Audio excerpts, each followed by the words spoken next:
Hello guys, ठंडी आ चुकी है और आप इमेजिन करिए कि आप मार्केट जाते हैं अपने लिए एक हुडी खरीदने और आपने एक प्यारी सी हुडी खरीदी। अब आप पूरे विंटर सीजन तो उसे यूज करेंगे ही, लेकिन विंटर सीजन खत्म होने के बाद आपको हुडी उतनी पसंद आई नहीं और आपने सोचा कि अगले साल नया ले लूंगा, तो आपने उसे फेंक दिया। अब आप एक गैस करके बताइए, कोई आइडिया कि वो हुडी, वो एक पीस ऑफ क्लोथ कितने साल तक इस प्लेनेट पर रहेगा? Any idea, any guess? I will tell you, लगभग 200 सालों तक। यस, आप तो निकल लेंगे, लेकिन वो एक पीस ऑफ क्लोथ लगभग 200 सालों तक इस प्लेनेट पर वैसा का वैसा ही पड़ा रहेगा, वो डिकम्पोज होगा ही नहीं। वैसे ये जानकर आपको उतना शॉक लगा नहीं होगा, लेकिन जो चीजें, जो फैक्ट्स मैं आपको इस वीडियो में बताने वाला हूँ वो बहुत ही ज्यादा इंटरेस्टिंग है और आपके लिए वीडियो बहुत ज्यादा इंपॉर्टेंट है, क्योंकि इसमें बहुत ज्यादा नॉलेज आपको मिलेगी। अक्सर न्यूज़पेपर आर्टिकल्स या फिर शॉपिंग मॉल के बाहर ये सब एड्स तो आपने जरूर देखे होंगे। 50% of on the latest fashion, 30% of on the new winter collection, and ये वाला तो सभी ने देखा होगा, बाय 2 गेट 1 फ्री। अब ये एड्स इतने कंपेलिंग है ना? नहीं, लाइक जैसे बार्गेन, आपको बार्गेन मिल रहा हो और कोई भी बार्गेन को मिस क्यों ही करना चाहेगा। बट ये सब तो एड्स हो गए, लेकिन कपड़े खरीदने के लिए सबसे जरूरी पता है क्या होता है? सीजन्स। अब अर्ली 2000 में देखा जाए तो हमारे, आपके और मम्मी पापा के दिमाग में कपड़े खरीदने के लिए सिर्फ 4 सीजन्स हुआ करते थे, समर, विंटर, स्प्रिंग या ऑटम।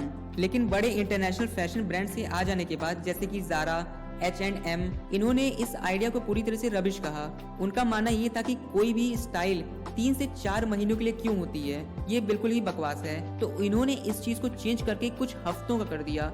उन्होंने ऐसे कपड़े बनाए, ऐसे प्रमोशन किया कि लोग कुछ हफ्तों के लिए ही कपड़े खरीदने लगे।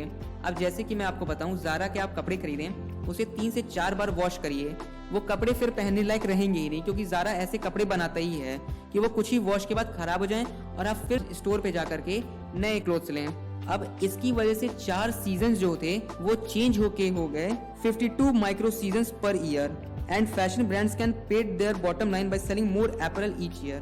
So that's the fast fashion for you. हम स्टाइल और ट्रेंड में इतना खो चुके हैं कि हम इतने ज्यादा कपड़े खरीदने लगे हैं कि अब हम एक इरिवर्सिबल डैमेज दे रहे हैं अपने प्लेनेट और एनवायरनमेंट को। अगर डेटा को देखा जाए तो लगभग 2000 से 2014 के बीच में हमने अपने क्लोथिंग प्रोडक्शन को डबल कर दिया है। We now churn out staggering 100 billion items of clothing every year. आज अगर देखा जाए तो एक average person 60% more clothes bye करता है compare to 15 years ago. And you know what's even worse? We dump them in half the time. और हाँ, डंप का मतलब यार थ्रोन अवे का मतलब ये मत समझना कि हम अपने कपड़ों को चैरिटी में दे दे रहे हैं। नहीं। हाँ, कुछ क्लोथ्स जाते हैं चैरिटी में, लेकिन मैक्सिमम नहीं। मैक्सिमम जाते हैं डायरेक्टली लैंडफिल्स में। अब आप विजुअलाइज करिए कि एक एंटायर गार्बेज ट्रक डंप कर रहा है क्लोथ्स को लैंडफिल में every second. Yes, every second. That's how insane all of this is. तो जो आपने टी शर्ट आज खरीदी है ना 2022 में, वो इस प्लेनेट पर रहेगी 2222 तक। अब आप पूछेंगे कि इतना टाइम क्यों लगेगा उसे डिकम्पोज होने में? तो आज के टाइम पे जो एपरल, जो क्लोथ्स बनते हैं, वो बनते हैं सिंथेटिक पेट्रोलियम बेस्ड फाइबर से। और हाँ, ये बिल्कुल भी नेचुरल नहीं होते हैं। आपने जो कपड़े पहने हैं वो बिल्कुल भी नेचुरल नहीं है। वीडियो को आगे देखते रहो, क्योंकि पार्टी तो अभी शुरू हुई है। अभी तक हमने बात की कि प्रोडक्शन होने के बाद क्लोथ्स कितना डैमेज देते हैं एनवायरनमेंट को, लेकिन प्रोडक्शन होने से पहले और मैन्युफैक्चरिंग के टाइम पे कितना डैमेज देते हैं वो तो कंट्रोलेबल ही नहीं है।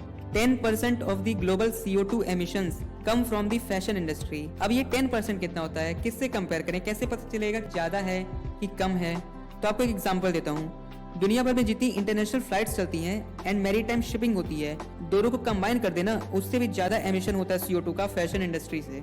And then there is water consumption. The fashion industry consumes about 100 trillion liters of water annually, mostly because of cotton farming. Cotton is the most widely used natural fabric for clothing and it needs a lots of water.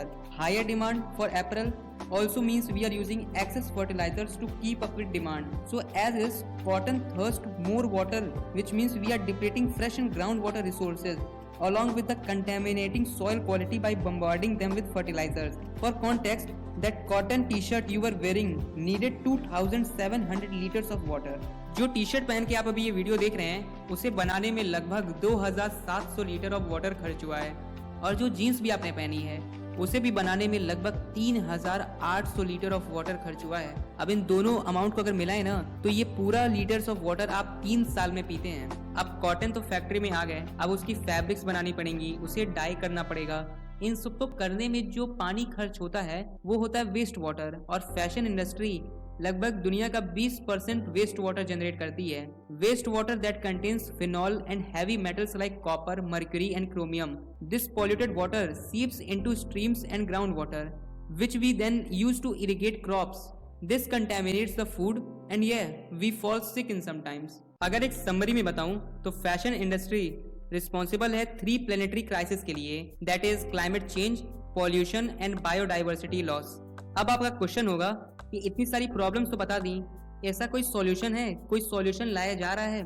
Well, fast fashion brands are slowly taking steps to do their bit and control the damage. Zara, for instance, recently committed to make 50% of all clothes with recycled materials and ecology green cotton for the year 2022.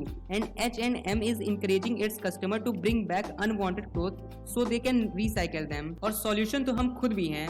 अगर हम छोटे छोटे micro trends को follow करना बंद कर दें और अपने खरीदे हुए कपड़े को बस एक्स्ट्रा 9 महीने और चलाएं, बस 9 महीने एक्स्ट्रा और, तो हम कार्बन फुटप्रिंट को लगभग 30% रिड्यूस कर सकते हैं। सो ये the next time you see a Black Friday और end of season sale, maybe just reconsider for a minute before you make that purchase. Until next time, if you like this video, like, comment, share and subscribe to my channel for more interesting videos. Until then, bye bye.